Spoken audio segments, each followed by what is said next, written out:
Yun, magandang gabi mga kalupit. Bale ito, inuunti-unti na natin turuan itong si Timo ng paglalaro ng basketball. So ayan, kung mapapansin nyo, pambaba nung kanyang ring.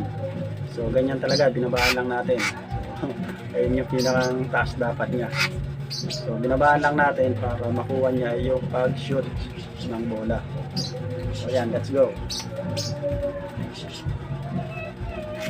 So yan, sa magtuturo ng ng mga ibon, kailangan tiyagain talaga ang pagtuturo dito.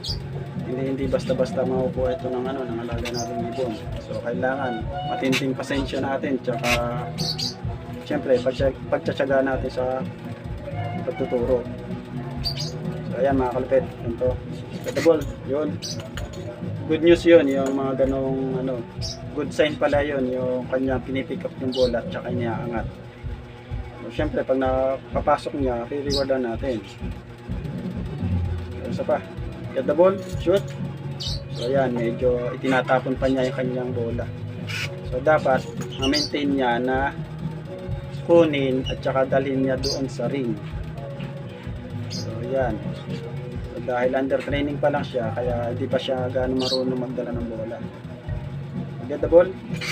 So yun binibitawan agad niya. The ball, shoot. Yes, very good. Get the ball. No? Get the ball, shoot. Yes. So yan, dapat meron tayong yung my voice yung tune para ma-excite sa pag-praise natin yung mga alaga nating ibon. Like na, yes, good. Good bird. Yun. Yes, so diba? Parang bata yan na ating nilalambing yung ating pagpe-praise. Then, syempre reward. So ganun lang mga kalupit ang pagtuturo sa ating alagang ibon ng basketball.